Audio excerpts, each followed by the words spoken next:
শুভ সকাল বন্ধুরা, কেমন আছো তোমরা সবাই? আশা করি তোমরা সবাই খুব ভালো আছো, সুস্থ আছো।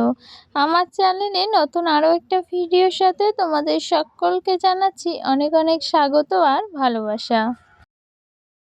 আজকের দিনটা হচ্ছে বৃহস্পতিবার, আর এখন কিন্তু ঘড়ির কাঁটাতে বেজে গিয়েছে ওই 7টা মতো।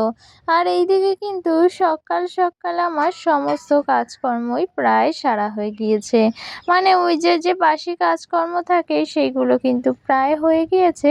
আর আজকে তো বৃহস্পতিবার, তাই ভাবলাম এই যে সকাল সকালে কিন্তু ঘরটা মুছে নিই। তবে কি বলো তো, ওই যে বেলার দিকে ঘরটা মুছলেই কিন্তু বেশ সুবিধে হয়। মানে রান্না বান্না শেষ করে একেবারে ঘরটা মুছে নিলে মনে হয় বেশ ভালো হয়েছে। তবে আজকে ওই যে ইচ্ছে হলো যে সকাল সকাল যখন সময় আছে তখন ঘরটা একেবারেই মুছে নিই। আর এইদিকে না ওই যে বাসি বিছানাটা কিন্তু আমার এখনো গোছানো হয়নি, মানে বিছানাটা কিন্তু এখনো গোছগাছ করা হয়নি। সেক্ষেত্রে ওই যে বাসি ঘরটা ঝাড় দিয়ে নিয়েছি, আর কিন্তু ওই ঘরটাও একেবারে মুছে ঘরের কাজটা শেষ করে ফেলবো। তো তারপর তো বিছানাটা অবশ্যই গুছিয়ে নেব, সাথে কিন্তু আছে সকাল সকালই রান্না বান্নাগুলো করে নেব।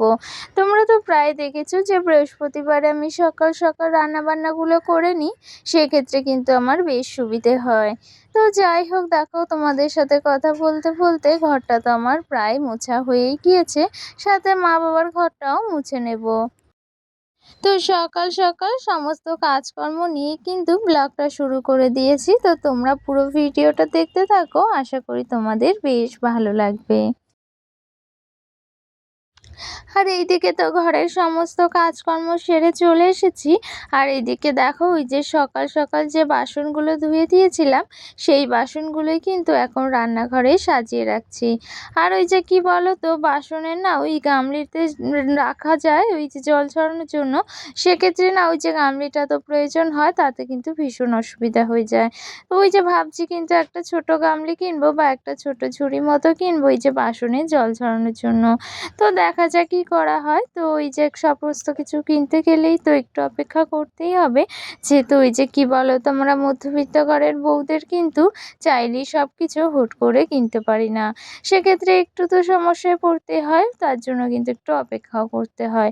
তো যাই হোক, দেখো এইদিকে কিন্তু রান্না বান্না শুরু করে দেব ভাবছি। আর সাথে দেখো এই যে একটা ছোট্ট কড়াই সেটাই বসিয়ে দিয়েছি। আর এইদিকে দেখো এই যে এখানে বেগুন ভাজা করব, সেই জন্য কিন্তু ওই যে ছোট কড়াইটা বসিয়ে দিয়েছি। আর ওই কি বলো তো, ওই ছোট্ট কড়াইটাতে না ওই একটু আধটু ভাজাভুজি করা একদম ঠিকঠাক আছে। তো এই ছোট কড়াইটার মধ্যে কিন্তু ওই ছোটোখাটো মানে একটু আধটু ভাজা করা যায়। সেক্ষেত্রে কিন্তু সবসময় ওই যে বড় কড়াইটা ব্যবহার করার প্রয়োজন হয় না। আর সাথে তো রান্না বান্না শুরুই করে দিয়েছি, সেটা কিন্তু ওই যে উনুনে বসানোই আছে। আর আজকে এই যে মাটির উনুনে রান্না করছি, ওই তোমরা তো আগের দিনের ভিডিওতে দেখিয়েছিলে যে এখন আবার মাটির উনুনে রান্না বান্না করছি। তো দেখো এইদিকে কিন্তু এই যে বেগুন ভাজাটা কিন্তু বসিয়ে দিয়েছি, কারণ ওই যে সকালবেলা তো খাওয়া দাওয়া হবে, সেক্ষেত্রে কিন্তু একটু তাড়াহুড়োই আছে। তো যাই হোক, দেখো বেগুনটা কিন্তু আমি নুন হলুদ মাখিয়ে এই যে কড়াইতে তেল দিয়ে একদম ভেজে নিচ্ছি।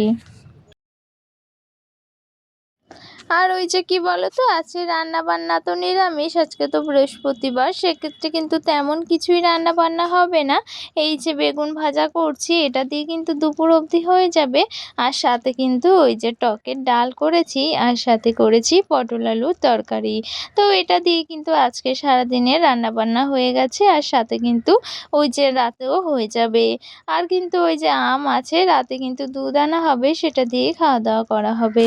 তো যাই হোক, দেখো ওইদিকে কিন্তু রান্না বান্না আর কাজকর্ম সবটাই আমি সেরে এসেছি। আজকে কিন্তু রান্নাঘরের কোনো কিছুই তোমাদের সাথে শেয়ার করা হয়নি।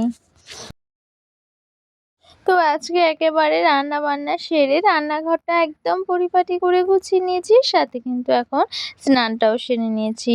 আর এইদিকে দেখো ওই যে পুজো করব, সেই জন্যই কিন্তু এই যে কতগুলো ফুল তুলে নিয়েছি। বেশ ভালো লাগছিল জানো তো, আজকে কিন্তু অনেকগুলো ওই যে লাল ফুল পেয়েছি। তো বৃহস্পতিবার কিন্তু ওই যে এক ঝুড়ি করে ফুল পেলে ভীষণ পরিমাণে ভালো লাগে। আর এইদিকে দেখো ফুলটা তো তুলে এনেছি, সাথে ঠাকুরের সবকিছু গুছিয়ে নিয়েছি। আর এইদিকে কিন্তু কিন্তু আমাদের ঘরের এই ছোট্ট মা লক্ষ্মীকে কিন্তু আজকে শাড়ি পরিয়েছি। কত কিউট লাগছে তাই না বলো? বেশ সুন্দর লাগছে কিন্তু দেখতে। তো সবসময় তো শাড়ি পরানো হয় না, সেক্ষেত্রে ভাবলাম আজকে যেহেতু একটু সময় আছে, চলো আজকে একটু শাড়ি পরিয়ে দিই। তো দেখো শাড়িটা পরিয়ে কিন্তু সুন্দর করে সাজিয়ে দিয়েছি। বেশ ভালো লাগছিল জানো তো? আর আমি কিন্তু মা লক্ষ্মী সিঙ্গার করতে ভীষণ পরিমাণে ভালোবাসি। ওই যে সাজিয়ে দিই সেটা কিন্তু বেশ ভালো লাগে। আর দেখো এইদিকে কিন্তু পুজোটা আমার প্রায় হয়ে গিয়েছে। সাথে এখন কিন্তু প্রায় ওই যে প্রদীপটা জ্বালিয়ে দিচ্ছি। আর দেখো আজকে কিন্তু ওই যে আম দিয়ে পুজো দিয়েছি। তো আমটা কিন্তু এই যে সদ্যই আনা হয়েছে, সেক্ষেত্রে ভাবলাম আজকে আম দিয়ে ঠাকুরের ভোগ নিবেদন করি। আর আমাদের ঘরের এই ছোট্ট মা লক্ষ্মীকে কিন্তু সবসময় একটু সাজিয়ে গুছিয়ে রাখার চেষ্টা করি। কারণ দেখো ওই যে ছোট্ট মা লক্ষ্মীকে যদি সবসময় সাজিয়ে রাখি, তাতে কিন্তু সে ভীষণ পরিমাণে খুশি হবে। আর ওই যে তাতে কিন্তু ভালোই হবে। আর ওই যে আমরা গৃহবধূরা কিন্তু ওই যে মা লক্ষ্মীকে ঘরে অচলা করে রাখার জন্য কত নিয়ম নাই পালন করি। তো এইদিকে দেখো পুজোটা তো আমার প্রায় হয়ে গিয়েছে। আর দেখো কত সুন্দর লাগছে বলো? ওই যে লাল ফুল আর সাদা ফুলও কিন্তু আজকে পেয়েছিলাম। তাই দিয়ে কিন্তু এই যে ছোট্ট ঠাকুর আসনটা কিন্তু সাজিয়ে নিয়েছি। আর কি বলো তো, আমাদের ছোট্ট ঠাকুর আসনটা যেহেতু ছোট মতোই আছে, সেক্ষেত্রে কিন্তু বেশি ফুলের দরকার হয় না। তবে কিন্তু এই যে বড় বড় জবা ফুলগুলো যদি পাওয়া যায় না, তাতে কিন্তু ভীষণ পরিমাণে ভালো লাগে। আর দেখো যেদিন পাওয়া হয় না, সেদিন তো ওই যে আমাদের গাছে যে কটা ফুল ফোটে তাই দিয়ে পুজোটা করা হয়। তবে আজকে কিন্তু অনেক পরিমাণে ফুল পাওয়া গেছে। তো ভীষণ পরিমাণে ভালো লাগছিল জানো তো? দেখো কত সুন্দর করে কিন্তু সাজিয়ে নিয়েছি। আর এইদিকে দেখো আমার পুজোটা একদম হয়ে গিয়েছে। আর এখন কিন্তু ওই যে ঘড়ির কাঁটায় বেজে গিয়েছে প্রায় ওই ১টা মতো। আর এইদিকে দেখো আমার সমস্ত কাজকর্মগুলো কিন্তু একদম হয়ে গিয়েছে। সাথে রান্না বান্না পুজো সবটাই কিন্তু হয়ে গিয়েছে। ওই যে সকাল সকাল যদি সমস্ত কাজকর্মগুলো পরিকল্পনা মতো করে নেওয়া যায়, সেক্ষেত্রে কিন্তু সময়ের মধ্যে সমস্ত কাজ একদম হয়ে যায়। তো এইদিকে আলনাটাও একটু হালকা পাতলা করে গুছিয়ে নিয়েছি। আর এইদিকে দেখো কতগুলো আম কেটে নিয়েছি, সাথে কিছু কাঁঠাল নিয়েছি। ওই যে মায়ের কাছে গিয়েছিলাম, তো বাপের বাড়ি গিয়ে কিন্তু ওই যে কাঁঠাল আনা হয়েছে, তো সেই কাঁঠালটাই কিন্তু ভাঙা হয়েছিল। ওই যে কি বলতো, দুটো কাঁঠাল আনা হয়েছিল, সেখানে কিন্তু ওই যে একটা কাঁঠাল সবে ভাঙা হয়েছে। তবে ভীষণ পরিমাণে মিষ্টি হয়েছে জানো তো? ওই যে যে গাছের কাঁঠাল আনা হয়েছে, সেই গাছের কাঁঠালগুলো কিন্তু ভীষণ পরিমাণে খেতে মিষ্টি হয়। আর খেতে কিন্তু ভীষণই ভালো লাগে। তবে কি বলতো, ওই যে আমি কাঁঠাল তেমন একটা খাই না, মানে অতটা কিন্তু আমার ভালো লাগে না। তবে যাই হোক, এই যে কাঁঠালটা মিষ্টি যেহেতু, সেহেতু কিন্তু বেশ খানিকটা খেয়েছি। তো এইদিকে দেখো প্রায় বিকেল হয়ে গিয়েছে জানো তো? আর এইদিকে কিন্তু এই দেখো আমরা শাক আনতে গিয়েছিলাম, মানে ওই যে মাঠে গিয়েছিলাম কিছু শাক তুলতে। ওই যে শাক খাওয়ার ইচ্ছে হলেই কিন্তু ওই যে মাঠে চলে যায়। আর যেহেতু কি বলতো, দুদিন ধরে এতটাই বৃষ্টি হয়েছে, তাতে কিন্তু শাকগুলো ভীষণ পরিমাণে হয়েছে। তো দেখো দেখতেই পাচ্ছ তোমরা যে কতটা কচি কচি শাক আনা হয়েছে। আর একটা শাকও কিন্তু ওই যে পোকা ধরেনি, পাতাগুলো ভীষণ পরিমাণে কচি কচি ছিল। আর সাথে দেখো কতগুলো কিন্তু শাক আনা হয়েছে। এখানে কিন্তু তো ওই যে ২-৩ রকমের শাক আছে।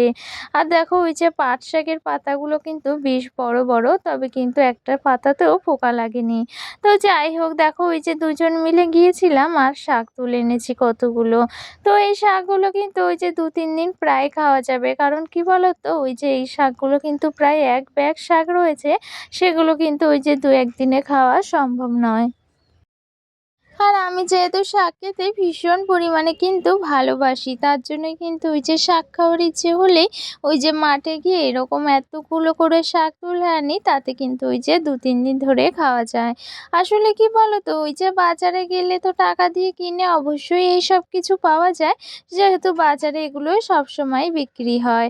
তবে কি বলতো, ওই যে বাজারে থেকে টাকা দিয়ে যে শাকগুলো কিনে আনা হয়, আমার মনে হয় সেই শাকগুলোর থেকে এই শাকগুলো খেতে ভীষণ পরিমাণে ভালো লাগে। তো সেক্ষেত্রে কিন্তু যেহেতু আমাদের বাড়ির ধারেই, বেশি দূরে যেতে হয় না, বাড়ির ধারে এই যে মাঠ আছে, সেক্ষেত্রে কিন্তু ওই যে শাকগুলো ওখান থেকেই আনা যায়। আর যেহেতু কি বলতো, ওই যে একদিন গেলে কিন্তু এই শাকগুলো প্রায় ২-৩ দিন চলে যায়, সেক্ষেত্রে কিন্তু ওই যে বাজার থেকে কিনে আনলে একদমই ভালো লাগে না। আর যে কি বলো তো, ওই যে মাঠের থেকে শাক তুলে আনাটা কিন্তু আর বাজার থেকে কিনে আনা এটা কিন্তু কোনো ব্যাপারই না। বাজারে গেলেই তো ওই যে টাকা দিয়ে শাক কিনে আনা যায়, তবে জানো তো ওই যে মাঠের থেকে এই শাক পাতা কুড়িয়ে মানে তুলে আনাটা এটা কিন্তু আমাদের এই যে গ্রামের বা পাড়ার বউরা বেশ ভালোই পারে, মানে বেশ ভালো লাগে জানো তো। এই যে মাঠের থেকে সবাই মিলে ওই আনন্দ করে শাক তুলে আনাটা সেটা কিন্তু ভীষণ পরিমাণে ভালো লাগে। আর আমাদের গ্রামের বা পাড়াগাঁয়ের বউদের কিন্তু ওই যে শাক তুলতে যাওয়াটা ভীষণ কমন ব্যাপার, কারণ এখানে কিন্তু সবাই প্রায় এরকম শাক তুলতে আসে। ভীষণ পরিমাণে ভালো লাগে জানো তো, ওই সবাই মিলে কিন্তু আনন্দ করে শাক তুলে আনে। এছাড়া ওই যে কচু শাক সেটা কিন্তু আমাদের ওই বাজার থেকে কিনে আনা হয় না। এখানে কিন্তু প্রায় জায়গায় কিন্তু ওই যে কচু শাক রয়েছে। তো এগুলো কিন্তু প্রায় কিনে আনা হয় না জানো তো, এরকমভাবেই কিন্তু এখান থেকে ওখান থেকে পাওয়া যায়। আর সেই জিনিসগুলো কিন্তু ভীষণ পরিমাণে খেতেও ভালো লাগে। তো যাই হোক, চলো আজকের ভিডিওটা আমি এখানেই শেষ করে দিচ্ছি। ভিডিওটা যদি তোমাদের ভালো লেগে থাকে তাহলে একটা লাইক করে দিও। আর চ্যানেলটাকে সাবস্ক্রাইব করার ইচ্ছে হলে তাহলে চ্যানেলটাকে সাবস্ক্রাইব করে আমার পাশে থেকো। চলো দেখা হচ্ছে নতুন কোনো ভিডিওতে।